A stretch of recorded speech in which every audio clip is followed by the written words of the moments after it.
কাফেররা আল্লাহর নবীর কাছে প্রশ্ন করেছিল, আপনার উপর ঈমান আনবো যদি আপনি উনার সম্পর্কে আমাদেরকে বলতে পারেন।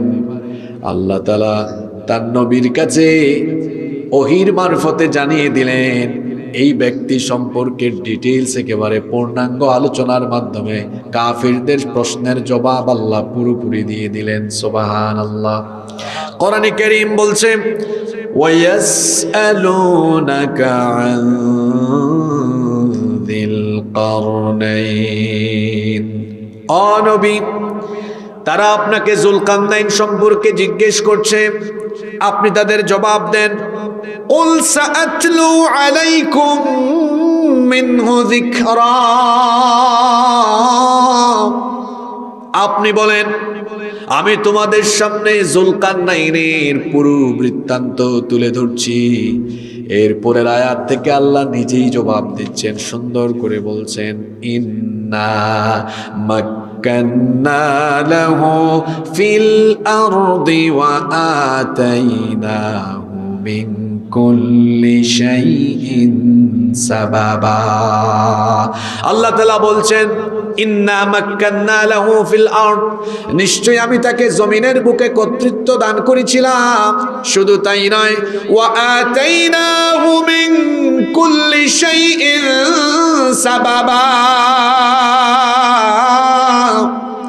গোটা দুনিয়ার কর্তৃত্ব, রাজত্ব এবং ক্ষমতা পরিচালনার জন্য যত রকমের সাজ সরঞ্জাম, যত রকমের উপকরণ দরকার, সকল সাজ সরঞ্জাম আর উপকরণ তাকে যিনি দান করেছিলেন তিনি কে? উনার নাম যুলকারনাইন কেন?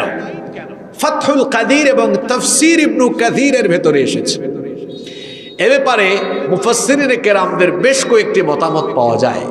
কেউ কেউ বলছেন যে উনার মাথার চুলে দুই দিকে দুইটা গুচ্ছ ছিল, এজন্য তাকে বলা হয় দুই গুচ্ছওয়ালা, যেটার আরবি করলে হয় যুলকারনাইন, দুই গুচ্ছওয়ালা। কেউ কেউ বলেছেন তার মাথার দুই দিকে শিঙের অনুরূপ দুইটা চিহ্ন ছিল, এই জন্য তাকে বলা হয় যুলকারনাইন।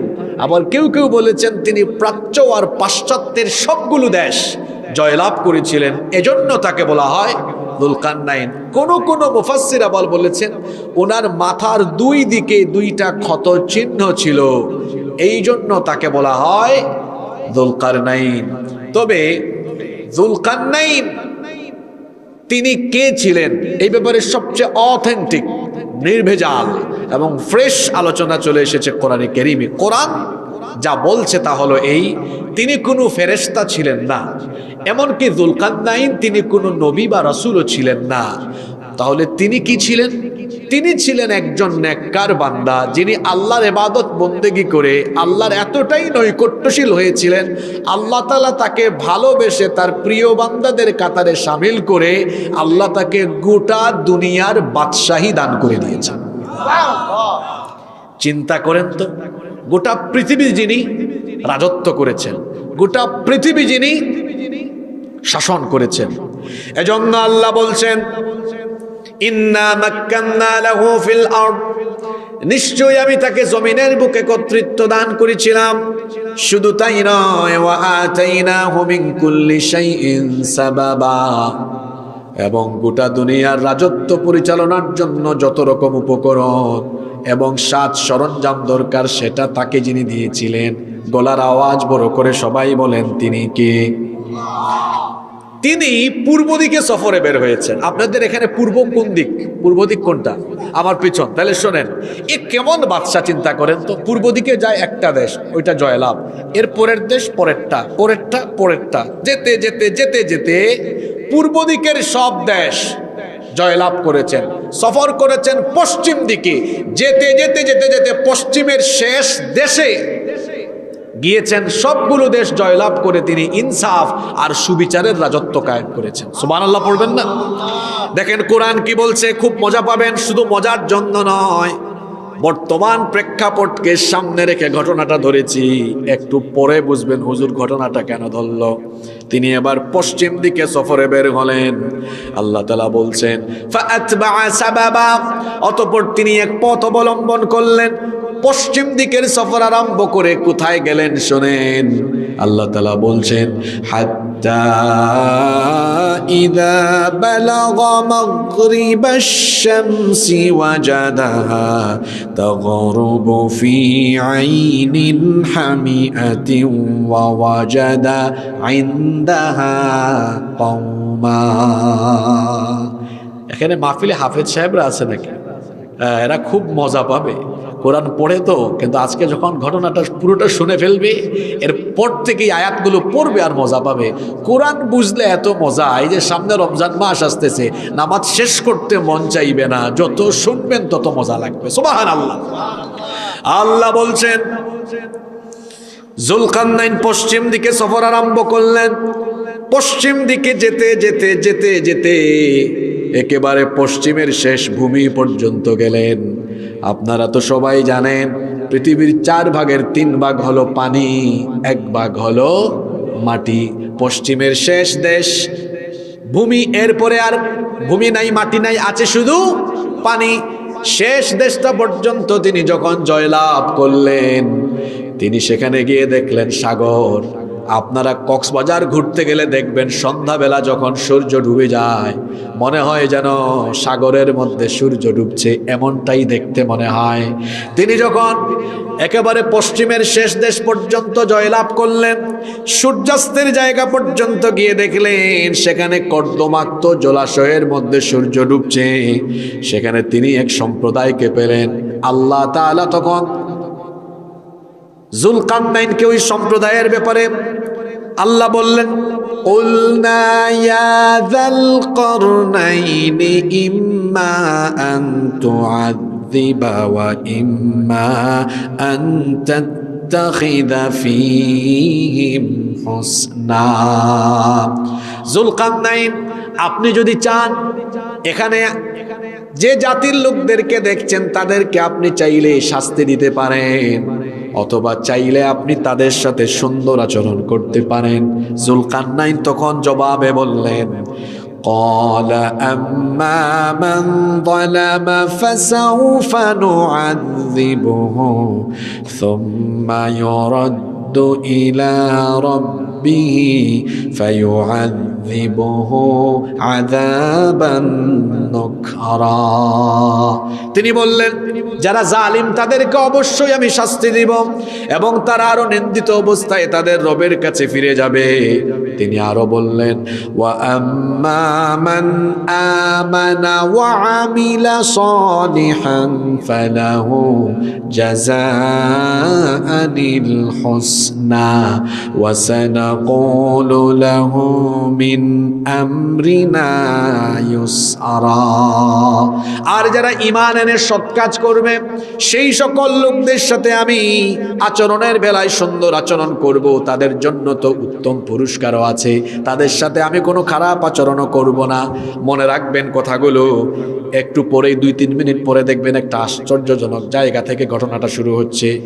বলছিলাম তিনি পশ্চিমে যেতে যেতে যেতে যেতে পশ্চিমের শেষ দেশ পর্যন্ত যেখান থেকে সূর্যাস্ত দেখা যায় ঠিক ওই দেশ পর্যন্ত বিজয় লাভ করে ইনসাফার সুবিচারের রাজত্ব কায়েম করেছেন। আল্লাহু আকবার। পূর্ব দিকে এবার সফর আরম্ভ করলেন। আল্লাহ বলছেন সুম্মা আতবা সাবাবা। এবার তিনি আরেক পথ অবলম্বন করলেন। পূর্ব দিকে যেতে যেতে কোথায় গেলেন শোনেন। হাত্তা ইযা বালাগা মাতলিআশ শামসি ওয়াজাদাহা তাতলু আলা আইনিন আলা কওমিন লাম নাজআল লাহুম মিন দুনিহা সিতারা। পূর্ব দিকে যেতে যেতে একেবারে লাস্ট দেশটা পর্যন্ত গেলেন। ওখানে গিয়ে দেখলেন এমন একটা জাতির উপরে সূর্য উদিত হচ্ছে, সূর্য আর এদের মাঝখানে কোনো সতর, কোনো পর্দা নাই। থাকবে কেমনে বলেন? ওটা তো পূর্ব দিকের শেষ দেশ। তার মানে এমন এক বাদশাহ যিনি একেবারে পশ্চিমের শেষ দেশ আর পূর্ব দিকের শেষ দেশ। সামনে 12 তারিখ আমাদের দেশে ইলেকশন হতে যাচ্ছে, সেখানে এই বুড়িচং সাথে কি আর কোনো থানা আছে নাকি আপনাদের আসনে? কোনটা? বুড়িচঙ্গার ব্রাহ্মণপাড়া নিয়ে একটা আসন, এখানে ক্ষমতা পাইলে দেখছেন না এক একজনের হাব ভাব কেমন হয়, মানুষকে মানুষই মনে করে না। আর আমি যার ঘটনা বলছি, পূর্ব থেকে পশ্চিম দিগন্ত তার ক্ষমতা ছিল, তিনি কোনো অহংকারী ছিলেন না, বরং পূর্ব পশ্চিমের প্রতি ইঞ্চি জমির উপরে তিনি আল্লাহর দেওয়া ন্যায় আর সুবিচার কায়েম করেছেন। আল্লাহু আকবার। এখন শুরু হচ্ছে মূল কথা, মনোযোগ দেন। বলছিলাম না এটা পূর্ব সরি এটা অতীত, ভবিষ্যৎ, বর্তমানের সাথে সম্পৃক্ত ঘটনা। পূর্ব দিকের সফর শেষ, পশ্চিম দিকের সফরও। আল্লাহ বলছেন কাযালিকা ওয়াকাদ আহাতনা বিমা লাদাইহি খবরা। এই হচ্ছে যুলকারনাইনের কাহিনী যেটা আমি বর্ণনা করছি। এরপরে আল্লাহ বলছেন সুম্মা আতবা সাবাবা। এবার আরেকটা সফর আরম্ভ করলেন। যেতে যেতে তিনি কোথায় গেলেন? এখান থেকেই শুরু হচ্ছে এবার ভবিষ্যতের সাথে সম্পৃক্ত কাহিনী। হাত্তা ইযা বালাগা বাইনাস সাদ্দাইনি ওয়াজাদা মিন দুনিহিমা কওমা লা ইয়াকাদুনা ইয়াফকাহুনা কওলা। উত্তর দিকে গেলেন। যেতে যেতে দুইটা পাহাড়, দুই দিকে দুইটা পাহাড়, মাঝখানে একটা গিরিপথ বা ফাঁকা স্পেস, ওখানে গেলেন। যাওয়ার পরে এখানে এমন একটা জাতিকে পেলেন যারা তার ভাষা বুঝতেছে না। এই জাতির লোকজনের যখন বাদশাহ জুলকারনাইনকে পেল, তখন জুলকারনাইনের কাছে তারা একটা অভিযোগ করলো, পাশাপাশি একটা আবেদনও করলো। শুনতেছেন আপনারা? খুব মনোযোগ থাকে যেন এখান থেকে। দুই পাহাড়ের কোথায় গিয়েছেন? মাঝখানে এমন এক জাতি, এরা তার ভাষা বুঝতেছে না। এখন এই জাতির লোকরা বাদশাহ জুলকারনাইনের কাছে একটা অভিযোগ আর একটা কি আবেদন। বলেন, একটা কি অভিযোগ, আরেকটা সেটা কি? শোনেন। এই জাতির লোকরা জুলকারনাইনকে পেয়ে বলল, قالوا يا ذا القرنين إن يأجوج ومأجوج مفسدون في الأرض فهل نجعل لك خرجا على أن تجعل بيننا وبينهم سدا। তারা বলল, হে জুলকারনাইন, ইন্না ইয়াজুজা ওয়া মাজুজা মুফসিদুনা ফিল আরদ। নিশ্চয়ই ইয়াজুজ আর মাজুজ এরা আমাদের অঞ্চলে জমিনে ফাসাদ সৃষ্টি করছে, সন্ত্রাস, ত্রাস এবং তাণ্ডব লীলা চালাচ্ছে। এরা বাদশাহ জুলকারনাইনকে যাদের ব্যাপারে অভিযোগ করছে, কথা বুঝে থাকলে বলেন তো এদের নামটা কি? আপনারা একটু জুড়ে বলেন, নামটা কি? আপনারা কি এদের নাম শুনছেন নাকি আগে? হ্যাঁ, কাদের ব্যাপারে অভিযোগ করছে? ইয়াজুজ আর এরা আবার কারা? সহিহ বুখারীর বিখ্যাত ব্যাখ্যা গ্রন্থ ফাতহুল বারী এর রচয়িতা আল্লামা ইমাম হাফেজ ইবনু হাজার আসকালানি রাহিমাহুল্লাহ, তিনি বলছেন এই ইয়াজুজ আর মাজুজ হলো নূহ আলাইহিস সালামের ছেলে ইয়াফেস এর পরবর্তী বংশধর। নূহ আলাইহিস সালামের ছেলে ইয়াফেসের পরবর্তী বংশধর। এরা আদম সন্তানেরই দুইটা বিশাল খারাপ জাতি। তবে এরা আমাদের মতো স্বাভাবিক চেহারা সুরত আর স্বাভাবিক মন মানসিকতা বা অভ্যাসের নয়। যেমন হাদিসে এদের বর্ণনা এসেছে সিগারুল উয়ুন, এদের চক্ষুগুলো হচ্ছে খুব ছোট ছোট, চুল আউলা জাউলা, আর তাদের চেহারা সুরত দানবের মতো। এরা এতটাই হিংস্র, এতটাই ভয়ঙ্কর। নবীজির সাহাবী হুযায়ফা রাদিয়াল্লাহু আনহু, তিনি একবার আল্লাহর নবীকে জিজ্ঞেস করলেন, ইয়া রাসূলুল্লাহ, আমরা বলি সাল্লাল্লাহু আলাইহি ওয়াসাল্লাম, ইয়াজুজ আর মাজুজের ব্যাপারে আপনি আমাদেরকে বলেন। আল্লাহর নবী তখন বললেন, ও আমার সাহাবী শোনো, ইয়াজুজ হলো একটা জাতি, মাজুজ হলো আরেকটা জাতি, আর এদের অধীনে রয়েছে, এদের প্রত্যেকের অধীনে রয়েছে আরো 4000 জাতি। আশ্চর্যের কথা হলো এদের কোনো সদস্য ততদিন পর্যন্ত ইন্তেকাল করে না, মরে না, যতদিন না তার চোখের সামনে তার ঔরসজাত কমপক্ষে 1000 সন্তান না দেখে, ততদিন পর্যন্ত এদের মরণ হয় না। কথাটা স্বাভাবিক না আশ্চর্যজনক?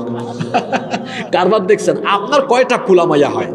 4টা 5টা 8টা 10টা বা 12 14টা, এরপরে নাতি নাতনি দেখে মারা যান। আর হেরা মরেও না, তার চোখের সামনে ঔরসজাত কমপক্ষে কতজন না দেখলে। আবার বুদাই মার্কানা, তা যেন তেন না, প্রত্যেকেই হচ্ছে যুদ্ধাস্ত্র ব্যবহারে সক্ষম, যারা কিনা যুদ্ধ করতে সক্ষম। এই জাতের কতজন? এগুলো না দেখলে এরা মরেও না। আপনাদের কি মনে হয় এরা কি স্বাভাবিক জাত? শোনেন, আল্লাহর নবী আরো বলছেন এরা হলো এমন, আল্লাহর নবী বলেছেন এদের একদল হলো আরুজের মতো। আরুজ হলো সিরিয়ার একটা গাছের নাম, যেই গাছের দৈর্ঘ্য হলো 120 হাত। জোরে বলেন কয় হাত? তা আপনি কয় হাত? তা বুঝতেছেন ইয়াজুজ আর মাজুজের ধরনটা কি? আল্লাহর নবী হাদিসে আরো বলেছেন এদের একদল এমন আছে যারা একটা কানের উপরে ঘুমায় আর আরেকটা কান মুড়িয়ে থাকে। আল্লাহর নবী আরো আশ্চর্যজনক তথ্য দিয়েছেন। নবীজি বলেছেন এই ইয়াজুজ আর মাজুজরা হলো এমন, লোহা দিয়ে কিংবা শক্তিশালী কোনো ধাতু দিয়ে এদেরকে মোকাবেলা করা যায় না। আপনারা যদি লোহা দিয়ে একটা বাড়ি দেয়, আপনি কি থাকবেন? কথা বলেন না কেন? শেষ, একদম ঠাস। আর এদেরকে লোহা দিয়েও মোকাবেলা করা যায়। শুধু তাই নয়, আল্লাহ নবী বলেছেন এই ইয়াজুজ আর মাজুজ এত অসভ্য আর বর্বর, এদের সামনে দিয়ে যদি বন্য প্রাণী, বন্য হাতি, উট, শূকর এই ধরনের প্রাণীও যদি যায়, এদেরকে ধরে তারা কপাত করে খেয়ে ফেলে। আল্লাহু আকবার। আপনাদের কি মনে হয় এরা স্বাভাবিক না অস্বাভাবিক? এই ইয়াজুজ আর মাজুজের ব্যাপারে অভিযোগ করছে ওই দুই পাহাড়ের মাঝখানে থাকা একটা জাতি। অভিযোগ দিচ্ছে কার কাছে বলেন তো? হ্যাঁ, মনোযোগ আছে আপনাদের, মাশাআল্লাহ। কার কাছে? বলতেছে বাদশাহ জুলকারনাইন। দেখেন এরা এত খারাপ, এরা ওই দুই পাহাড়ের গুহার চিপাচাপা থেকে বের হয়ে আমাদের ধন সম্পদ বাড়িঘরের মালামাল নিয়ে যায়, বাধা দিলে আমাদেরকে মেরে ফেলে, খুন করে ফেলে। আমাদের মহিলাদেরকে তারা দাসী বানিয়ে নিয়ে যায়, বাচ্চাগুলোকেও নিয়ে যায়, বাচ্চারা বড় হলে এদেরকে দাস বানিয়ে ফেলে। এটা বাদশাহ জুলকারনাইনের কাছে এরা কি করলো? অভিযোগ করলো। বলছিলাম না, একটা অভিযোগও করছে আর একটা আবেদন। আবেদনটা কি? আবেদনটা হলো তারা বলল এই যে ইয়াজুজ আর মাজুজের অত্যাচারে আমরা অতিষ্ঠ হয়ে গেলাম, এখন আমাদের আবেদন হলো ফাহাল নাজআলু লাকা খারজান আলা আন তাজআলা বাইনানা ওয়া বাইনাহুম সাদ্দা। আমরা আপনাকে কিছু টাকা পয়সা দেই, আপনি এক কাজ করেন, তাদের আর আমাদের মাঝখানে একটা প্রাচীর, একটা দেয়াল নির্মাণ করেন, যেন এই অসভ্য গোষ্ঠী ইয়াজুজ আর মাজুজ এরা যেন আর আমাদের মধ্যে এসে তাণ্ডব লীলা, সন্ত্রাসী, ফাসাদ সৃষ্টি করতে না পারে। এদেরকে একটা দেয়াল বানায় আটকে দেন। এই আবেদনটা তারা করেছে কার কাছে? হ্যাঁ, বাদশাহ জুলকারনাইনকে তারা যখন এই আবেদন করেছে, তখন বাদশাহ তাদেরকে কি বললেন? দেখছেন ঘটনাটা কি সুন্দর কোরআনে আসছে। বাদশাহ তখন তাদেরকে বললেন قال ما مكنني فيه ربي خير فأعينوني بقوة أجعل بينكم وبينهم ردما। তিনি বললেন তোমরা আমারে কি টাকা পয়সা দিয়ে সাহায্য করবা বলো? গোটা পৃথিবীতে চলে আমার ক্ষমতা, আল্লাহ আমাকে কেমন ক্ষমতা দিয়েছে, কি সামান্য টাকা করে দিয়ে আমাকে সাহায্য করবা? আমাকে তোমরা কিচ্ছু দেওয়া লাগবে না, কারণ আমার রব আমাকে দা দিয়েছেন তা উত্তম। সুবহানাল্লাহ পড়ে। তবে তোমরা একটা জিনিস আমাকে দাও, এটা দিতে হবে। সেটা কি? ফাআইনুনি বিকুওয়াহ, তোমরা আমাকে শ্রম দিয়ে সাহায্য করো, সামর্থ্য শক্তি দিয়ে সাহায্য করে। তিনি কায়িক শ্রম চাইলেন। আর তিনি ছিলেন খুব বিচক্ষণ বাদশাহ। উনি এই এলাকায় এসে নজরদারি করে ফেলেছেন, দেখেছেন যে এই এলাকার লোকরা লোহা গলিয়ে সীসাজাত বিভিন্ন বস্তু বা দ্রব্য তৈরি করতে পারত। এটা তিনি দেখেছেন। এই জন্য বললেন শোনো, তোমরা আমাকে টাকা কড়ি দিয়ে সাহায্য করা লাগবে না, ফাআইনুনি বিকুওয়াহ, তোমরা আমাকে শক্তি সামর্থ্য দিয়ে হেল্প করো, সাহায্য করো। যদি করো তাহলে আজআল বাইনাকুম ওয়া বাইনাহুম রাদমা, তাদের আর তোমাদের মধ্যে একটা শক্তিশালী প্রাচীর আমি বানিয়ে দিব। তারা রাজি হয়ে গেল। যখন তারা রাজি হয়ে গেল, মনোযোগ আছে আপনাদের? শুনেন শুনেন, আজকের আলোচনায় কত কিছু আছে, এখানে সায়েন্সও পাবেন, আপনি বিজ্ঞানও পাবেন। তিনি তখন বললেন ঠিক আছে, শ্রম দাও, এবার তিনি এদেরকে কি বললেন? আতুনি জুবারাল হাদিদ, লোহার পাত আনো। জুড়ে বলেন তো কি আনতে বলেছেন? লোহার পাত আনো, যাও। এরা আবার লোহার পাত আনছে। লোহার পাত আনার পরে উনি এটা দিয়ে কি করেছেন শোনেন পরের অংশ। হাত্তা ইযা সাওয়া বাইনাস সাদাফাইনি ক্বালান ফুখু, এরা যখন লোহার পাত এনেছে, জায়গাটার কথা মনে আছে? দুই পাহাড়ের, হ্যাঁ, এই লোহার পাত দিয়ে পাত দিতে দিতে দিতে দিতে এই দুইটা পাহাড়ের মাঝখানের জায়গাটা কি করে দিয়েছেন? একদম ফিল আপ, পরিপূর্ণ করে দিয়েছেন। কিন্তু পাতগুলো তো টুকরা টুকরা, তাই না বাবারা ভাইয়েরা? টুকরা টুকরা টুকরা টুকরা। এখন যখন টুকরা টুকরা করে দুই পাহাড়ের মাঝখানে লোহার পাত দিয়ে এরা ভরে ফেলছে, তিনি তখন বললেন, এই দেখেন, ক্বালান ফুখু, ফু মারেন না আপনারা? হ্যাঁ, এই তো বললেন উনফুখু, ফুক মারো।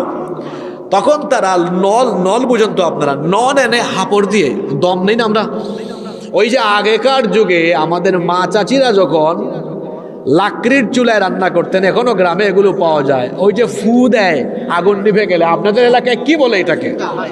আমাদের সিলেটি ভাষার সাথে তো আপনার ভাষা মিল আছে মাশাআল্লাহ। আপনারা সিলেট যান না কিতা? যাওয়া হয় না কিতা? আত্মীয় স্বজন আসেনি? বিয়া সাথে দিছেন না আনছেন? তো বালা, কুমিল্লার সিলেট তো খাতা খাঁচা এক লগে না কিতা লাগাইল। ঠিক আছে, আপনার লগে আমরা বাসা ও বাক্কা মিল আছে। আমরাও বলি সুঙ্গা, আপনারাও বলেন। আচ্ছা, তো এরা কি করেছে? মনোযোগ যেন থাকে, বুঝছেন? কারণ এই ঘটনা একটু আগে ছিল অতীত, এখন যাচ্ছে কোন দিকে? ভবিষ্যতের দিকে। একটু পরে দেখবেন ঘুরাই আসবে 2026 সালে। এটা এক আশ্চর্যজনক কাহিনী, এজন্য বলছি অমনোযোগী হবেন। এখন তিনি বললেন উনফুখু, কি মারো? তখন তারা ওই যে নল এনে হাপড় দিয়ে সবাই মিলে ফু মারতেছে। ওই জামানা তো আর এত আপডেটেড জামানা, আধুনিক যন্ত্রপাতি তাদের কাছে ছিল না। তো তারা সবাই মিলে যখন ফু মারছে, আচ্ছা বলেন তো, লোহার মধ্যে ফু মারলে এটা গরম হয়ে হয়ে গলে যাবে না? ওই যে লোহার পাত রেখেছিল, যখন তারা ফু মারছে সবাই মিলে, হাত্তা ইদা জাআলাহু নারা, তখন আগুন ধরে গেল। আগুন ধরে কি হয়ে গেল? ওই যে লোহার পাতগুলো আগুনে গলে গলে গলে তখন একটা শক্তিশালী লোহার দেয়াল হয়ে গেল। সুবহানাল্লাহ পড়বেন না? এটা বানানোর পরে, এখানে কিন্তু কাহিনী শেষ না। আমি এই কাহিনীটা পড়ে আর অবাক হই যে এত হাজার বছর আগে যখন পৃথিবীতে বিজ্ঞানের জন্ম হয়নি, বিজ্ঞানের জন্ম তো হয়েছে কয়েক শতাব্দী আগে, তাই না? কিন্তু এত হাজার বছর আগে বিজ্ঞানের জন্ম হয়নি। এই বাদশাহ জুলকারনাইন কেমন বিজ্ঞানময় থিওরি অ্যাপ্লাই করছেন দেখেন। ওরা ফু মারছে, তারপরে লোহার পাত গলে একটা লোহার গেট হয়েছে। এবার তিনি এদেরকে বলছেন, ক্বালা আতুনি উফরিগ আলাইহি কিতারা, তামা আনো। তামা, কপার, আপনারা ইংরেজিতে কপার বলেন, তামা আনো। এবার তিনি কি করছেন? কারবার তামার দিকে তাকান। এই যে লোহার গেট বানাইছেন না, এটার উপরে ঢেলে দিচ্ছেন কি? হ্যাঁ, তামা। কেন তামা ঢালছেন এটা 2 মিনিট পরে বুঝবেন। হায় হায় হায় হায় হায়, বিজ্ঞান এই যুগে যা বলছে, 6000 বছর আগে কি সায়েন্টিফিক কাজটাই না করেছেন বাদশাহ জুলকারনাইন। আল্লাহু আকবার। ওই যে লোহার উপর কি ঢালছেন বলেন তো? তামা ঢালছেন। তামা ঢালার পরে ইনি এবার এদেরকে বললেন, কাদেরকে? এই এলাকার লোকদেরকে বললেন, ফামাসতাউ আইয়াযহারুহু ওয়া মাসতাতাউ লাহু নাকাবা। এই ইয়াজুজ মাজুজের গোষ্ঠীর আর ক্ষমতা নাই এই পাহাড়ের উপর দিকে বা নিচের দিকে কোনো দিক দিয়ে তারা এসে তোমাদের এলাকায় তোমাদের উপরে আর হামলা চালাতে পারবে না। শুনতেছেন আপনারা? এখন আপনারা বলতে পারেন, চান্দশারের মানুষ, হুজুর এই যে এতক্ষণ ধরে বলতেছেন জুলকারনাইন একটা প্রাচীর বানাইছেন, এটা কোথায়? আমাদের বাংলাদেশে নাকি? এটা নিয়ে ইতিহাস বেত্তাগণ অনেকেই অনেক রকম কথা বলেছেন। যেমন কেউ কেউ বলেছেন বর্তমানে যে চীনের মহাপ্রাচীর আছে, এই চীনের মহাপ্রাচীরটাই হলো জুলকারনাইনের বানানো প্রাচীর। কিন্তু যারা, ওয়ালাইকুম আসসালাম, মাশাআল্লাহ মাশাআল্লাহ, লিল্লাহি তাকবীর, আপনাদের এলাকার রত্ন, আপনাদের গৌরব, দক্ষিণ এশিয়ার সর্ববৃহৎ ইসলামী ছাত্র সংগঠন বাংলাদেশ ইসলামী ছাত্র শিবিরের সাবেক কেন্দ্রীয় সভাপতি, বর্তমান জামাতে ইসলামীর সম্মানিত দায়িত্বশীল, এই এলাকার রত্ন, আপনাদের গৌরব, এবং এই সংসদীয় আসন ব্রাহ্মণপাড়া বুড়িচং সংসদীয় আসনের সংসদ সদস্য পদপ্রার্থী, জননন্দিত জননেতা ডক্টর মোবারক হুসাইন, তিনি আপনাদের মাঝে হাজির হয়েছেন। আপনারা খুশি না বেজার? ইসলামী ছাত্র শিবির চাঁদাবাজ, টেন্ডারবাজ, চোর ডাকাত বানায় না, বানায় সোনার টুকরো এক একজন সন্তান। কেন বলেছি দেখেন, আপনারা ডক্টর মোবারক হোসেন ভাইয়ের একাডেমিক ব্যাকগ্রাউন্ড জানেন কিনা জানি না। মাদ্রাসায় পড়েছেন, কৌমিত, আলিয়াত, ওইদিকে আবার পিএইচডি হোল্ডার, কোনো দিক বাকি নেই আল্লাহর বান্দা। তো সব দিক থেকে একাডেমিক এক্সিলেন্সি নিয়ে আসা একজন মানুষ, তাকে আপনারা আপনাদের এলাকায় পেয়েছেন। আপনাদের তো খুশি হওয়ার কথা। আল্লাহ তাআলা এই এলাকার জন্য আমার ভাইকে কবুল করেন। আমিও আলোচনার শেষ পর্যায়ে চলে এসেছি ভাই, এরপরে সালাম দিবেন, আমরা দোয়া করে ফেলবেন। আমিও লাস্ট পর্যায়ে চলে আসছি একদম। আমরা কোথায় ছিলাম মনে আছে আপনাদের? ওখানে কি ঢালছে? জুড়ে বলেন না, কি ঢালছে? তামা ঢালছে। আপনারা বলবেন হুজুর এই প্রাচীরটা কোথায়? ওই যে বললাম, অনেকেই অনেক রকম কথা বলছেন। কেউ বলেছেন চীনের বানানো মহাপ্রাচীর, এটাই নাকি বাদশাহ জুলকারনাইনের প্রাচীর। না, এটা মিথ্যা।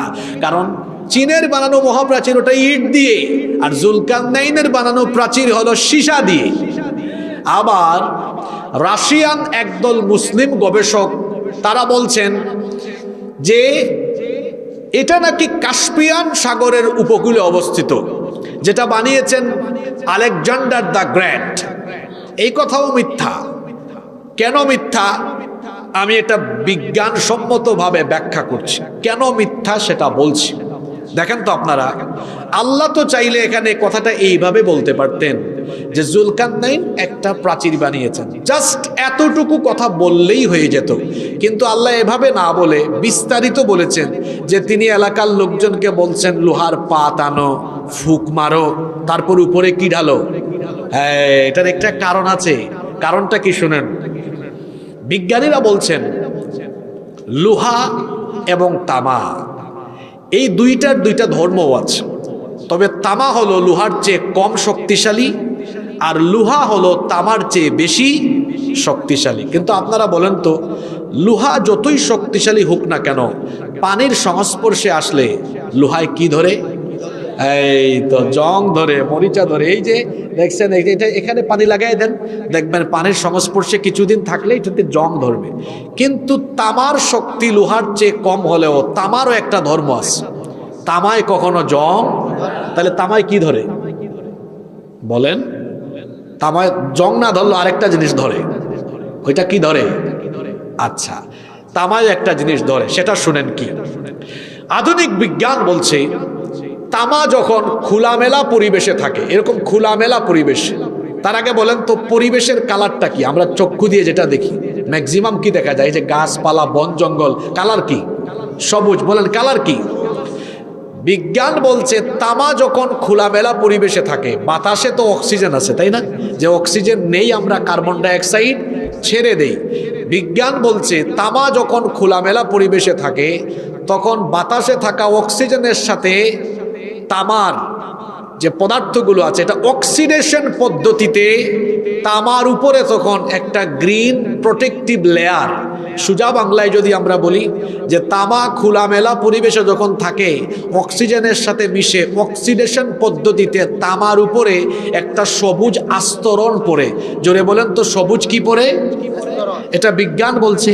তাহলে এই যে বিজ্ঞানের ঘরের বিজ্ঞানীরা বলে তারা এটা পেয়ে গেছে, এটা পাবে কেমনে? এটা পাইলে তো কিয়ামত হয়ে যাবে। কেন কিয়ামত হবে এটা একটু পরে বলছি। তার আগে শুনেন, এই কথাটা মিথ্যা এই কারণে বলেছি, জুলকারনাইন প্রাচীর বানিয়েছেন হাজার হাজার বছর আগে। সেখানে লোহা দিয়ে প্রাচীর বানানোর পরে উপরে কি ঢালছেন? তামা ঢালছেন। তো বিজ্ঞানী তো বলে তামা খোলামেলা পরিবেশে থাকলে এটার উপরে সবুজ লেয়ার পরে।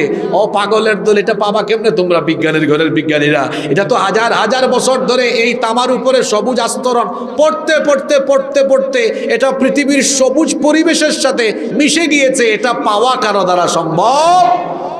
আপনারা বলবেন হুজুর সম্ভব নয় কেন? এটা পাইলে কিয়ামত হয়ে যাবে। কেন কিয়ামত হয়ে যাবে?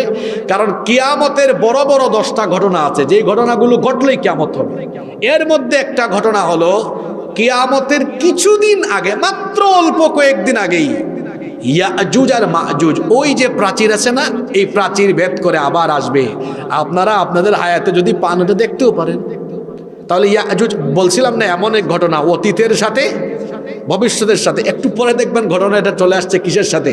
বর্তমানের সাথে। মনোযোগ আছে আপনাদের? এই 8-10 মিনিট সহ্য করেন। তার মানে বোঝা গেল ইয়াজুজ আর মাজুজেরা আবার আসবে, এটা কিয়ামতের আলামত। এখন আপনাদের প্রশ্ন হতে পারে, হুজুর ইয়াজুজ আর মাজুজ এরা কখন আসবে? ইয়াজুজ আর মাজুজের আগমন হবে তখন দাজ্জালকে হত্যা করা হবে যখন। দাজ্জালের জন্ম হয়েছে অনেক আগেই, আল্লাহ নবীর জামানায়ও দাজ্জাল ছিল। ওই যে লাখাম এবং জুজাম গোত্রের 30 জন লোক গিয়েছিলেন, এটা ফাতেমা বিনতে কাইস রাদিয়াল্লাহু আনহার লম্বা হাদিস। 30 জন লোক একটা সফরে বের হয়ে সাগরে হারিয়ে গিয়েছিলেন। তারা সরাসরি দাজ্জালের সাথে সাক্ষাৎ করে দাজ্জালের সাথে কথাও বলেছেন। আল্লাহু আকবার। দাজ্জালের জন্ম হয়েছে বহু আগেই। দাজ্জাল একটা অচেনা অজানা দ্বীপে বন্দী হয়ে আছে, আল্লাহ তাকে বন্দী করে রেখেছেন, তার আত্মপ্রকাশ বাকি আছে। আল্লাহ যখন চাইবেন দাজ্জালের তখন আত্মপ্রকাশ হবে। কিন্তু দাজ্জাল এখন বন্দী অবস্থায় তার রুহানি সন্তানদেরকে দিয়ে পৃথিবীর দাজ্জালীয় কর্মযজ্ঞ চালিয়ে যাচ্ছে। বলবেন হুজুর দাজ্জালের রুহানি সন্তান কারা? ইহুদি যারা দাজ্জালের রুহানি সন্তান হলো, এটা আমার বানানো কথা নয়। আল্লাহ নবী বলেছেন ইহুদিরা হবে দাজ্জালের সৈনিক, ইহুদিরা হবে দাজ্জালের অনুসারী। তো বলছিলাম দাজ্জালকে যখন রব্বুল আলামিন দুনিয়ায় পাঠাবেন, মক্কা আর মদিনা ছাড়া আরেক রিওয়ায়াতে এসেছে মসজিদে আকসা, এই 3টা মসজিদ ছাড়া গোটা পৃথিবীর সব জায়গায় দাজ্জাল তার দাজ্জালীয় কর্মযজ্ঞ চালাবে। দাজ্জালকে অলৌকিক কিছু ক্ষমতা দেওয়া হবে। এই সব ক্ষমতার অপব্যবহার করে সারা পৃথিবীতে সে যখন ফিতনা ফাসাদ চালাবে, তার ফিতনায় মুসলমানরা যখন দিশেহারা হয়ে হয়রান হয়ে যাবে, তখন দাজ্জালের এই সকল ফিতনা থেকে রক্ষার জন্য ঈসা আলাইহিস সালামকে যিনি দুনিয়ায় পাঠাবেন, জোরে বলেন তিনি কে? পৃথিবীতে একজন নবীর এখনো ইন্তেকাল হয় নাই, তিনি এখনো মারা যান নাই, ওই নবীর নাম হলো ঈসা আলাইহিস সালাম। কিন্তু খ্রিস্টানরা মনে করে তারা ঈসা আলাইহিস সালামকে শুলে চড়িয়ে হত্যা করেছে, কিন্তু তারা যাকে শুলে চড়িয়ে হত্যা করেছে তিনি ঈসা ছিলেন না, তিনি ছিলেন মিসা। কোরআনে কারিমে এসেছে তারা যখন ঈসা আলাইহিস সালামকে হত্যার জন্য চারপাশ ঘিরে ফেললো, তারপরে আল্লাহ তখন ঈসা আলাইহিস সালামকে আসমানে উঠায় হেফাজত করলেন। কারণ আল্লাহর কাছে ঈসা আলাইহিস সালাম দোয়া করেছিলেন, আল্লাহ আমাকে তুমি আখেরি নবীর উম্মত বানিয়ে দিও, কারণ এই নবীর উম্মতের দাম অনেক গুণে বেশি। সুবহানাল্লাহ। অন্যান্য নবীরা এই নবীর উম্মত হওয়ার দোয়া করেছেন, আর আমরা চাওয়ার আগেই উম্মত হয়ে গেলাম, আলহামদুলিল্লাহ। ঈসা আলাইহিস সালামের এই দোয়া আল্লাহ কবুল করেছেন, আল্লাহ তাকে আসমানে উঠায় হেফাজত করেছেন। তারা যখন ঘরের ভিতরে ঢুকলো, তখন তাদেরই মধ্যকার একজন সৈন্যকে আল্লাহ তাআলা ঈসা নবীর সুরত দিয়ে দিলেন। আল্লাহর জন্য এটা কি সহজ না কঠিন? একজনকে যখন ঈসা নবীর সুরত দেওয়া হলো, বাকিরা তাকে ধরলো। এ বলল, কিরে তুই আমাকে ধরলি কেন? তারা বলে তুই ঈসা, সে বলে না আমি মিসা। লোকজন বলে তুই ঈসা না মিসা, এটা আমরা ভালো করেই জানি, কিন্তু বলেন তো তারা যাকে ধরলো এটা ঈসা না মিসা? নিয়ে তাকে শুলে চড়িয়ে হত্যাও করলো। তারা মনে করেছে ঈসা আলাইহিস সালামকে শুলে চড়িয়ে হত্যা করেছে, কিন্তু না, তারা যাকে হত্যা করেছে তিনি ছিলেন মিস্টার মিসা। ঈসা আলাইহিস সালামকে আল্লাহ আসমানে উঠায় রেখেছেন। দাজ্জালের তাণ্ডব লীলায় যখন গোটা পৃথিবীর মুসলমানরা দিশেহারা হয়ে যাবে, আল্লাহ তাআলা তখন ঈসা আলাইহিস সালামকে কোথায় পাঠাবেন শুনেন? বর্তমান সিরিয়ার দামেস্কের পূর্ব দিকের সাদা গম্বুজওয়ালা একটা মসজিদে ফজরের নামাজে কিছুক্ষণ আগে 2 জন ফেরেশতার কাঁধের উপরে ভর করে ঈসা আলাইহিস সালাম সেই মসজিদে অবতরণ করবে। ইমাম মাহদী আলাইহিস সালাম তাকে দেখেই চিনবেন, বলবেন আসেন, আহলান সাহলান, আসেন আপনি নামাজে ইমামতি করেন। তিনি ইমামতি করবেন না, কারণ তিনি এখন নবী হয়ে আসেন নাই, এসেছেন কি হয়ে? উম্মত হয়ে। বলবেন আপনি মুসলমানদের খলিফা, আপনি ইমামতি করেন, নামাজ হবে। নামাজ শেষ হওয়ার পরে ঈসা আলাইহিস সালাম ইমাম মাহদিকে পাশে রেখে একটা ভাষণ দিবেন, বক্তব্য রাখবেন। তারপরে যখন দাজ্জাল আর তার বাহিনীর বিরুদ্ধে অভিযানে নামবেন, এই খবর দাজ্জালের কানেও চলে যাবে। হাদিসে এসেছে, পানির সংস্পর্শে লবণ আসলে যেমন লবণ পানি হয়ে যায়, ঈসা আলাইহিস সালামের আগমনের খবর শুনে দাজ্জালও পানির মতো গলে যেতে থাকবে। ঈসা আলাইহিস সালাম দাজ্জালকে গিয়ে ধরবেন, বর্তমান ফিলিস্তিনের বাবেলুদে তাকে দৌড়াতে দৌড়াতে সেখানে নিয়ে তাকে কতল করবেন। আল্লাহু আকবার। ঈসা আলাইহিস সালাম দাজ্জালকে কতল করার কিছুদিন পরে আল্লাহ এবার ঈসা নবীকে বলবেন, মনোযোগ আছে, ঈসা নবীকে বলবেন, ঈসা তুমি তো মুসলমানদেরকে সাথে নিয়ে দাজ্জালকেও হত্যা করেছো, পাশাপাশি তুমি দাজ্জালের বাহিনীকেও খতম করে দিয়েছো, কিন্তু এখন এমন কিছু লোক বের হবে যারা এতটাই উশৃঙ্খল, এতটাই অসভ্য, এতটাই বর্বর, এদের শক্তি সামর্থ্য এত বেশি, ও ঈসা তুমি এবং সারা দুনিয়ার সব মুসলমানরা মিলেও এদের মোকাবেলা করতে পারবা না। আল্লাহু আকবার। ঈসা আলাইহিস সালাম বলবেন, আমি কি করব আল্লাহ? আল্লাহ বলবেন, ফাহাররিজ ইলা তুর, তুমি গিয়ে তাড়াতাড়ি তুর পাহাড়ে আশ্রয় নাও, কারণ এখন এমন দুইটা অসভ্য জাতি বের হবে, এদের মোকাবেলা তুমি এবং সব মুসলমানরা মিলেও করতে পারবে না। আল্লাহু আকবার। আপনারা বলবেন, হুজুর আপনি না একটু আগে বলছেন এদেরকে একজন বাদশা প্রাচীর বানায় আটকায় দিয়েছেন, বাদশার নাম জানি কি? হ্যাঁ, উনি প্রাচীর বানানোর পর থেকে এরা প্রতিদিন সকালবেলায় যে এদিকে তাকান, এরকম নখর দিয়ে মানে খোটাখুটি করে এই পাহাড়টা, এই প্রাচীরটাকে ভেঙে বা এটাকে চূর্ণ বিচূর্ণ করে বের করার জন্য, বের হয়ে আসার জন্য প্রতিদিন সন্ধ্যাবেলায় কাজটা এমন হয়, মনে করেন এটা একটা প্রাচীর, করতে করতে এই লাস্ট জায়গায় চলে আসছে, অল্প কাজ করলেই এটা ঠেলা দিয়ে ভেঙে ফেলতে পারবে, কিন্তু এরা অলস, অল্প একটু বাকি থাকতে প্রতিদিন সন্ধ্যাবেলা বলে থাক এটা আগামীকাল করবে, পরের দিন আইসা দেখে এই কাম এই জায়গায় চলে আসছে। দেখছেন কারবার, পরের দিন আইসা দেখছে আবার ওইটা জায়গা মতো চলে গেছে, সারাদিন আবার কাজ করে ঠেলাইয়া শেষ দিকে নিয়ে যায়, সন্ধ্যাবেলা বলে আগামীকাল করবো, আইসা দেখে আগামীকাল আবার এইরকম।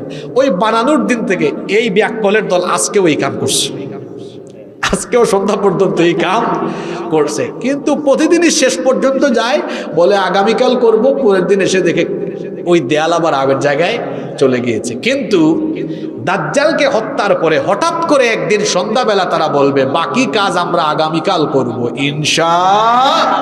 ওই ইনশাআল্লাহ যেদিন তাদের মুখ দিয়া ভুল করে বের হয়ে যাবে, পরের দিন এসে দেখবে সকালবেলা ওই যে কালকে যে কাজ যতটুকু করে গিয়েছে অতটুকু আছে, পরের দিন সকালে অল্পক্ষণ, আধা ঘন্টা 1 ঘন্টা 2 ঘন্টা কাজ করলেই কাম শেষ। তখন এরা কিভাবে নেমে আসবে? ওই যে সূরা আম্বিয়ার আয়াত, আল্লাহ বলেছেন মিন কুল্লি হাদাবিয়ান সিলুন, তখন তারা পঙ্গপালের মতো আসতে থাকবে, উঁচু উঁচু ভূমি থেকে নেমে আসবে, এসে কি করবে শোনেন, আল্লাহ আল্লাহ আল্লাহ আল্লাহ আল্লাহ আল্লাহ আল্লাহ। এরা এত হিংস্র, রাসূল বলেছেন এদের প্রথম দল যখন নেমে আসবে, প্রথম দলটা পৃথিবীর 4 ভাগের কয় ভাগ পানি? শুধু প্রশান্ত মহাসাগর, যেটা সবচেয়ে বড় মহাসাগর, এটার আয়তন কত জানেন? 16,54,00,000 বর্গ কিলোমিটার। আল্লাহু আকবার। এই ইয়াজুজ মাজুজের প্রথম দলটা যখন নেমে আসবে, পাহাড় টপকে নিচে নামবে, এই প্রথম দল সারা দুনিয়ার সাগর মহাসাগরের সব পানি পান করে শেষ করে ফেলবে। আল্লাহু আকবার বলবেন না? দ্বিতীয় দল নেমে এসে দেখবে পৃথিবীর কোথাও পানি নাই, তারা বলবে হায় হায় হায়, পৃথিবীতে মনে হয় কোনোদিন পানিই ছিল না। কি মনে হয় আপনাদের, এরা খুব স্বাভাবিক না অস্বাভাবিক? আল্লাহ ঈসা নবীকে বলবেন তাড়াতাড়ি মুসলমানদেরকে নিয়ে তুর পাহাড়ে আশ্রয় নাও। আল্লাহু আকবার। কি কঠিন পরিস্থিতি! ওইদিকে সারা পৃথিবীর যেখানে সেখানে মুসলমান আছে, যেখানে যেখানে, সবাই কি করবে? সবাই দলবল সহ, কেউ সুরক্ষিত দুর্গে, কেউ গুহায়, যে যেখানে পারে গিয়ে ঢুকবে, আশ্রয় নিবে। এমন একটা অভাব দেখা দিবে। আহারে, রাসূল বলেছেন একটা গরুর মস্তককে তখন 100 দিনারের চাইতে উত্তম মনে করা হবে। মুসলমানরা অল্প স্বল্প খাবার নিয়ে আশ্রয় নিবে, খাবারগুলোও শেষ হয়ে যাবে। অভাবে অনটনে দুর্ভিক্ষে যখন মুসলমানরা ক্ষুধার যন্ত্রণায় অতিষ্ঠ হয়ে যাবে, ঈসা আলাইহিস সালাম, শুনতেছেন আপনারা? এবার হাত তুলবেন আল্লাহর কাছে, ও আল্লাহ এই কঠিন পরিস্থিতি থেকে আমাদেরকে উদ্ধার করো, আমাদেরকে বাঁচাও। আল্লাহ ঈসা আলাইহিস সালামের দোয়া কবুল করবেন। তখন আল্লাহ তাআলা এই ইয়াজুজ মাজুজ প্রত্যেক সদস্যদের ঠিক এই জায়গায়, আমার দিকে তাকান, ঘাড়ের ঠিক এই জায়গায় একটা ভাইরাস, একটা মহামারীর জন্ম দিবেন। মহামারী মানে হলো যেই রোগ একজন থেকে আরেকজনের কাছে দ্রুত গতিতে ছড়িয়ে যায়। দেখেন না, কয়েক বছর আগে পৃথিবীতে এসেছিল করোনা ভাইরাস। এই করোনার চাইতে এটা মারাত্মক ভাইরাস। এদের প্রত্যেক সদস্যদের ঘাড়ের মধ্যে আল্লাহ এমন একটা ভাইরাসের জন্ম দিবে, অল্প কিছুদিনের ভেতরেই একজন থেকে আরেকজন ছড়াতে ছড়াতে ইয়াজুজ মাজুজের যত সদস্য আছে সারা দুনিয়ায় থাকা ইয়াজুজ মাজুজের সবাই তখন মরে যাবে। আল্লাহু আকবার। তাহলে আল্লাহর শক্তি কম না বেশি? যাদের মোকাবেলা মানুষ করতে পারে না, তাদের মোকাবেলা করতে পারেন কে? এজন্য শক্তি সামর্থ্যের অহংকার কখনো করতে নেই, কারণ পৃথিবীর অনেক শক্তিশালী মানুষকে শক্তি সামর্থ্য ক্ষমতার জায়গা থেকে জুতার বাড়ি দিয়া খাওয়াইয়া নামাইয়া আল্লাহ তাআলা একেবারে জিল্লতির কাতারে নিতে পারেন। ঠিক না বেঠিক? এবার এরা সবাই মরে যাবে। হাদিস শরীফে এসেছে জমিনের অর্ধ হাত, আধা হাত জায়গা ফাঁকা থাকবে না, এদের লাশ পড়ে গিয়ে পচে গলে সারা দুনিয়ায় দুর্গন্ধ হয়ে যাবে। আল্লাহ ঈসা আলাইহিস সালামকে বলবেন আপনি তুর পাহাড় থেকে বের হন, বের হয়ে কারবারটা দেখেন না আমি কামটা কি করছি। সুবহানাল্লাহ পড়বেন না? তিনি মুসলমানদেরকে নিয়ে তুর পাহাড় থেকে বের হয়ে দেখবেন কারবারটা দেখছো, যাদের মোকাবেলা আমরা করতে পারবো না আল্লাহ কি এমন দিলেন যে সারা দুনিয়ায় এদের লাশ ছড়িয়ে ছিটিয়ে আছে। আল্লাহু আকবার। কিন্তু নেমে সবাই নাকে হাত দিচ্ছে। নাকে মানুষ কখন হাত দেয় বুঝেন না? এই লাশগুলা পচে গলে এমন দুর্গন্ধ হয়েছে। এখন বলেন তো 4-5টা লাশ হইলে তো কাম সারত, ফালানো যেত। এখন যেদিকে যায় ওইদিকেই খালি কি লাশ, লাশ আর লাশ। এখন তিনি বলেন আল্লাহ এ তো আরেক মুসিবত, আরেক গজব, এই লাশের গজব, এটা এখন কি করব? আল্লাহ এই মুসিবত থেকে বাঁচাও। হাত তুললেন, আল্লাহ দোয়া কবুল করে আল্লাহ তখন একটা বিশেষ আকৃতির বিশেষ প্রকৃতির পাখি পাঠাবেন, যারা হাদিসে এসেছে এদের ঘাড়গুলো হলো উটের ঘাড়ের মতো, নখরগুলো নখ অনেক লম্বা লম্বা, এরা শকুনের চেয়ে আরো লম্বা। এগুলো তুলে তুলে তারা কোনো কোনো রেওয়ায়েতে এসেছে অচেনা অচেনা সাগরে, কোনো কোনো রেওয়ায়েতে এসেছে অজানা জায়গায় নিক্ষেপ করবে। কয়েক মুহূর্তের মধ্যেই দেখা যাবে সব লাশ নিয়ে এরা ফেলে দিছে। সুবহানাল্লাহ পড়বেন না? কিন্তু লাশ ফেললে কি হবে? কোথাও দেখবেন কোনো কিছু পচা থাকলে এখানে কিছু আবর্জনা ছড়িয়ে থাকে, গন্ধটাও থাকে, তাই না? তখন আল্লাহ বলবেন ঈসা টেনশন করবেন না, আল্লাহ আসমানকে হুকুম করবেন আসমান থেকে যেন সারা দুনিয়ায় একসাথে এট এ টাইম রহমতের বৃষ্টি নাজিল হয়। সুবহানাল্লাহ। একসাথে এট এ টাইম রহমতের বৃষ্টি যখন নাজিল হবে সারা দুনিয়ার জমিন তখন কাচের মতো পরিষ্কার হয়ে যাবে। সুবহানাল্লাহ। আল্লাহ জমিনকে হুকুম করবেন তুমি তোমার পেটের ভেতর থেকে সমুদয় উর্বরতা তুমি এবার বের করো। তখন জমিন থেকে এত পরিমাণ ফুল ফসল উৎপন্ন হবে। আল্লাহ রসুল বলেছেন একটা ডালিম, একটা ডালিম তো এখানে একজন খায় ফেলে, রসুল বলেছেন তখন এত বরকত হবে একদল মানুষ একটা ডালিম খায় শেষ করতে পারে। সুবহানাল্লাহ বাড়িতে গিয়ে বলিয়েন। রসুল বলেছেন এত বরকত হবে একটা উটনির দুধ একটা বংশের মানুষ খায়া শেষ করতে পারবে না, একটা ছাগলের দুধ একটা পরিবারের মানুষ খায়া দেয়া শেষ করতে পারবে না। এরকম কয়েক বছর পৃথিবীতে বরকত চলতে থাকবে। এরপরে আল্লাহ একটা কোমল বায়ু, একটা ঠান্ডা বাতাস পাঠাবেন, যেটা সেই সময় বেঁচে থাকা মুমিনদের এই বগলের তলায় লাগবে। যাদের বগলের তলায় লাগবে এরা তখন সবাই আল্লাহর জিম্মায়, মানে মারা যাবে, সবাই আল্লাহর জিম্মায় চলে যাবে। পৃথিবীতে একজন মুমিন আর থাকবে না, সব থাকবে বেঈমান নাফরমান পাপী। আল্লাহওয়ালাদের উপর কিয়ামত আসবে না, এই বেঈমানদের উপরে কিয়ামত নাজিল করবেন কে? আল্লাহ। তাহলে এই ঘটনাটা অতীতের সাথে যেমন সম্পর্কিত ভবিষ্যতের সাথেও সম্পর্কিত। আমার দুই ভাই চলে এসছেন, তারা কথা বলবেন, তার আগে আমি 5 মিনিট সময় নিচ্ছি। আমি যে বললাম ঘটনাটা আবার বর্তমান সময়ের সাথেও কি সম্পর্কিত, তো বর্তমানটার কথা শুনবেন না? এই ঘটনা আমাদেরকে বর্তমান কালের জন্য 7টা শিক্ষা দেয়। জোরে বলেন কয়টা শিক্ষা দেয়? আচ্ছা, ঘটনাটা একজন সাধারণ মানুষ নিয়ে না একজন শাসক নেতা নিয়ে? জোরে বলেন কে কাকে নিয়ে? এটা যেন তেন নেতা না, আবার শাসন করছে কতটুকু অঞ্চল? জোরে বলেন কতটুকু অঞ্চল? সারা পৃথিবী, সারা দুনিয়া। কেন আজকে ওনাকে নিয়ে কথা বললাম জানেন? আমার দিকে তাকান, একটা গাড়ি বুড়িচং থেকে রওনা দিয়েছে, ঢাকায় যাবে। এই বাসে যাত্রী আছে 40 জন, সবাই গাঁজা খাইছে, কিন্তু ড্রাইভার গাঁজা খায় নাই। গাড়িটা ঢাকায় পৌঁছাইতে পারে, কিন্তু একটা বাসে 40 জন প্যাসেঞ্জারের কেউ গাঁজা খায় নাই, গাঁজা খাইছে ড্রাইভার। গাড়ি কেটে ঢাকায় যাবে, চান্দশার থেকেই তো বেরোতে পারবে না। একটা গাড়িকে ড্রাইভ করে যেমন গন্তব্য পর্যন্ত পৌঁছানোর জন্য একজন সুস্থ মস্তিষ্কের এবং যোগ্যতা সম্পন্ন ড্রাইভার দরকার, ঠিক তেমনি একটা জাতিকে ড্রাইভ করে উন্নতি সমৃদ্ধির জায়গা পর্যন্ত নিয়ে যেতে হলে চোর চামার দুর্নীতিবাজদের পরিবর্তে সৎ যোগ্য চরিত্রবান নেতা দরকার।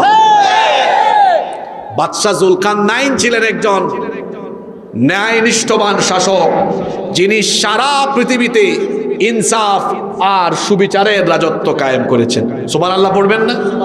এই পুরো ঘটনা থেকে আমি 7টা শিক্ষার কথা বলে আমি আপনাদের থেকে বিদায় নেব। কয়টা শিক্ষা? কান লাগান। 1, বাদশাহ জুলকারনাইন তিনি এমন এক শাসক ছিলেন, আমি কোরআন থেকে বলেছি, তিনি আল্লাহর নেয়ামতের সঠিক ব্যবহার করেছেন, যেটা আল্লাহ বলেছেন ওয়া আতাইনাহু মিন কুল্লি শাইইন সাবাবা। আর আল্লাহ তাকে যত নেয়ামত দিয়েছেন, কর্তৃত্ব, রাজত্ব, ক্ষমতা, আমি কিছু বললাম আর কি ভাই ভাই আমরা আচ্ছা, ওয়া আতাইনাহু মিন কুল্লি শাইইন সাবাবা, আল্লাহ বলছেন রাজত্ব কর্তৃত্বের জন্য সকল ধরনের সরঞ্জাম উপকরণ আমি তাকে দান করেছিলাম। তিনি এই 7 সরঞ্জাম উপকরণ পেয়ে এই নেয়ামতের অপব্যবহার করেননি। তাহলে বোঝা গেল ভালো শাসক, ভালো নেতা তিনি কখনো নেয়ামতের অপব্যবহার করেন না। করেন কি? শুনতেছেন আমার কথা? গোটা আলোচনার একটা, আপনি যখন খাবার খাবেন, খাবারের মজাটা পাবেন ওই শেষে, যেদের জন্য মানুষ তোমার চাইটা পুইটা খায়, ঠিক একটা আলোচনার মূল মেসেজ বার্তা থাকে আলোচনার শেষে, ওই শেষ কথাগুলো বলে যাচ্ছে শুনেন। এমন এক বাদশা ছিলেন আল্লাহর নেয়ামতের অপব্যবহার করেন নাই। তাহলে ভালো শাসকরা নেয়ামতের সঠিক ব্যবহার করে জনগণের জন্য যে যে উপকরণ সেটা জনগণের কল্যাণে ব্যবহার করে। কিন্তু যারা আচরণে স্বৈরাচার হয়, যারা আচরণে শোষক হয়, তারা কি করে? তারা নেয়ামতের সঠিক ব্যবহার না করে অপব্যবহার করে। আপনি দেখেন না, জনগণের ট্যাক্সের পয়সায় কেনা বন্দুকের গুলি কখনো কখনো নিজের ক্ষমতা ধরে রাখার জন্য আবার জনগণের বুকের ভিতরে ঢুকায় দেয়। এরা কি সঠিক ব্যবহার করলো না অপব্যবহার করলো? এরা হলো স্বৈরাচার, এরা হলো জালেম। আর বাদশাহ জুলকারনাইনের পুরো কাহিনী আমি সূরা কাহাফের 1.5 পৃষ্ঠা থেকে আলোচনা করেছি, যেখানে আল্লাহ শুরুতেই বলেছেন তিনি ছিলেন একজন ন্যায়নিষ্ঠ শাসক, যিনি আল্লাহর নেয়ামতের অপব্যবহার করেন নাই। সারা দুনিয়া শাসন করেছেন, কিন্তু সারা দুনিয়াতে তিনি নেয়ামতের অপব্যবহার করেন নাই, সঠিক ব্যবহার করেছেন। সুবহানাল্লাহ। 1 নম্বর শিক্ষা। 2, তিনি ছিলেন একজন নীতিবান শাসক, যিনি পূর্ব দিগন্ত থেকে পশ্চিম দিগন্ত পর্যন্ত সুবিচারের রাজত্ব কায়েম করেছেন। তার মানে একজন ভালো শাসকের বৈশিষ্ট্য, তিনি ন্যায় বিচার কায়েম করেন। তিনি কখনো এমন করেন না তার স্বার্থে বা তার আশপাশের মানুষের স্বার্থে তিনি কখনো বিচারের নামে অবিচার করেন না। কিন্তু দেখবেন ভালো শাসক না হয়ে যদি শোষক হয় বা আচরণে স্বৈরাচার হয়, সে তখন বিচার তার ইচ্ছা মতো করবে, তখন বিচারের নামে অবিচার করে, প্রহসন করে ভালো মানুষকে অপরাধী বানাবে, অপরাধীদেরকে রাস্তায় ছেড়ে দিবে। বাদশাহ জুলকারনাইন এর থেকে সম্পূর্ণ ব্যতিক্রম। আল্লাহ কোরআনে বলছেন তিনি ছিলেন একজন নীতিবান, নিষ্ঠাবান, ন্যায়পরায়ণ শাসক। নাম্বার 3, 3 নাম্বার, তিনি ছিলেন এমন এক শাসক, আমি আয়াতগুলো বলে এসেছি, জাস্ট মনে করিয়ে দিচ্ছে, মনে আছে? ওই যে পশ্চিম দিকে শেষ এলাকা জয় করার পরে আল্লাহ অপশন দিয়েছিলেন আপনি এলাকার মানুষকে কি করবেন। তিনি বলেছিলেন আমি দুর্বলদেরকে সুরক্ষা দিব, জালিমদেরকে শাস্তি দিব। তার মানে ভালো শাসকের বৈশিষ্ট্য, সে জালিমকে শাস্তি দেয়, দুর্বলকে সুরক্ষা দেয়, আর শাসনের নামে যারা শোষণ করে তারা দুর্বলকে আরো বেশি দুর্বল করে। নাম্বার 4, 4 নাম্বার, তিনি ছিলেন একজন প্রজ্ঞাবান এবং বিচক্ষণ শাসক। আমি বলে এসেছি আয়াতগুলো। তিনি ওই এলাকায় গিয়ে দেখছেন কারবার কি বলেছিলেন, লোহার পা টানো, ফুক মারো, তামা ঢালো, এই যে পর্যায়ক্রমে প্ল্যান ওয়াইজ কাজগুলো করেছেন। একজন ভালো শাসক পরিকল্পনা মাফিক কাজ করেন। আমার দেশে 56 বছর হয়েছে, এখানে কোনো পরিকল্পনা দিয়ে কাজ হয় না, এখানে শুধু লুটপাট হয়। এজন্য দেখবেন 100 কোটি টাকার কাজ রাস্তায় আস্তে আস্তে 90 কোটি ভাগ বাটুয়ারা হয়। 10 কোটি দিয়ে কাজ হয়, আধা ইঞ্চি লেফটি মারে, 6 মাস যায় না, রাস্তা ভেঙে যায়। তার মানে পরিকল্পনা মাফিক কোনো কাজ হয় না। আমরা যখন বিদেশে যাই গাড়ি চললে বুঝিও না 120-40-এ চলে, কোথায় চলি? তার মানে ভালো শাসক পরিকল্পনা মাফিক কাজ করেন, যেটা বাদশা জুলকারনাইন করেছেন। বিচক্ষণ ছিলেন, প্ল্যান ওয়াইজ তিনি কাজ করেছেন। নাম্বার 5 নাম্বার, এত বড় কাজ করার পরে তিনি ছিলেন সাংঘাতিক রকমের শুকরগুজার বান্দা। এই আয়াতটা আমি এখনো বলিনি। তিনি এই পুরো কাজ সম্পন্নের পরে বলেছেন, হাদা রাহমাতুম মির রব্বি, এটা আমার রবের অনুগ্রহ। এই যে চান্দসারের রাস্তাটা আসার সময় দেখলাম এবার পিচ হয়েছে, গতবার পিচ ছিল না। আমি আসছিলাম মাহফিল, মনে করেন রাস্তাটা আমি কোনো কায়দায় করে দিছি, আমি আমার দিকেই দিচ্ছি, অন্যরা বললে মাইন্ড করবেন। আমি বললাম আপনাদের এলাকার এই রাস্তা আমি করে দিয়েছি, এটা একটা কথা। আরেকটা কথা হচ্ছে আল্লাহ আমাকে দিয়ে আপনাদের এলাকার রাস্তাটা করাইছে। দুইটা কথা কি সমান? একটার মধ্যে আছে আমিত্ববোধ, আরেকটার মধ্যে আছে আল্লাহর প্রতি কৃতজ্ঞতাবোধ। বাদশা জুলকারনাইন এত বড় একটা কাজ করেছেন যেটা কিনা হাজার হাজার বছর ধরে টিকে থাকবে। ওই প্রাচীর এত বড় প্রাচীর বানায়া বলে নাই এটা আমি করেছি, বলেছেন হাদা রাহমাতুম মির রব্বি, এটা যার দয়ায় হয়েছে, যিনি আমাকে দিয়ে করিয়েছেন তিনি কে? তাহলে বোঝা গেল যারা ভালো নেতা হয় তারা যতই কাজ করুক তারা বলে এটা আমি করি নাই, আল্লাহ আমাকে দিয়ে করিয়েছে। শাসকের নামে যারা শোষক হয় শুধু আমিত্ববোধের জিকিরে ব্যস্ত থাকে, ঠিক না বে ঠিক? দেখছেন ঘটনা একটা, এক ঘটনায় কত শিক্ষা, অতীত, ভবিষ্যৎ, বর্তমান। 6 আর 2টা শিক্ষাই বাকি। 6 নাম্বার, তিনি ছিলেন একজন জ্ঞান অন্বেষণকারী এবং সত্যের প্রতিষ্ঠাকারী। সারা দুনিয়া ঘুরেছেন আর জ্ঞান অর্জন করেছেন আর সত্যকে প্রতিষ্ঠা করেছেন। মারাত্মক রকমের বিনয়ী মানুষ ছিলেন, অহংকারী ছিলেন না। বিনয় মানুষকে সম্মানিত করে। মান তাওয়াদা লিল্লাহ রাফাহুল্লাহ, যে বিনয়ী হয় তার মর্যাদা বাড়িয়ে দেন কে? এজন্য ক্ষমতা পেয়ে যে অহংকারী হয় তার পতন হয়, আর ক্ষমতা পেয়ে যে বিনয়ী হয় তার সম্মান দুনিয়ায়ও বাড়ে, আখিরাতেও বাড়ে। দেখেন না বাদশা জুলকারনাইনের কাহিনী কোরআনে এসেছে, আর যেটা কোরআনে এসেছে তার কথা তো কিয়ামত পর্যন্তই থাকবে, ঠিক না বে ঠিক? তাহলে সুকর্ম ইতিহাসে থাকলে পরে মানুষ তাকে ভালোভাবে স্মরণ করে, কুকর্ম থাকলে পরে মানুষ তাকে অসম্মানের সাথে স্মরণ করে। 7 এবং সর্বশেষ শিক্ষা হলো এই যে ইয়াজুজ আর মাজুজ প্রাচীরটা ভেঙে ফেলার চেষ্টা করে পারে না, যেই দিন পারবে সেই দিন তারা ভুল ক্রমে কি বলবে?